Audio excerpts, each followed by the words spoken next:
চীনের পর এবার সরাসরি ইরানের পাশে অবস্থান নিল রাশিয়া। মধ্যপ্রাচ্যে ইরান ইসরায়েল উত্তেজনা যখন পারমাণবিক বিপর্যয়ের মুখে দাঁড়িয়ে, তখনই এভাবে একের পর এক বিশ্বশক্তি ইরানের পাশে অবস্থান নিতে শুরু করেছে, যা ইসরায়েলের জন্য এক অশনি সংকেত।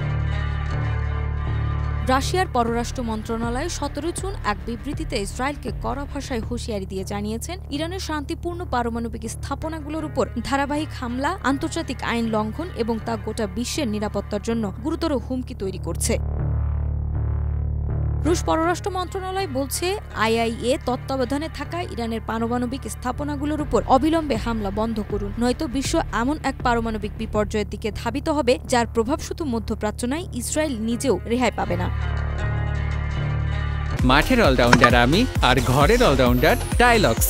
টাইলক্স টয়লেট ক্লিনার, ক্লিন মানেই টাইলক্স। বিবৃতিতে আরও অভিযোগ করা হয়, কিছু পশ্চিমা দেশ এই সংকটপূর্ণ পরিস্থিতি কাজে লাগিয়ে নিজেদের রাজনৈতিক শত্রুতার প্রতিশোধ নিচ্ছে। যদিও নির্দিষ্ট কোনো দেশের নাম উল্লেখ করা হয়নি, তবে রাশিয়ার কূটনৈতিক ভাষায় নিশানা যে ওয়াশিংটন ও তার মিত্রদের দিকে তা স্পষ্ট বোঝা যায়।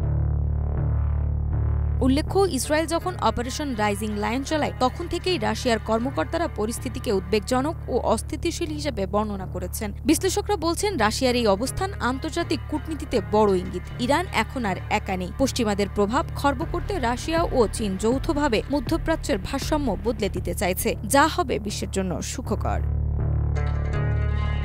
নাজমা, মাই টিভি।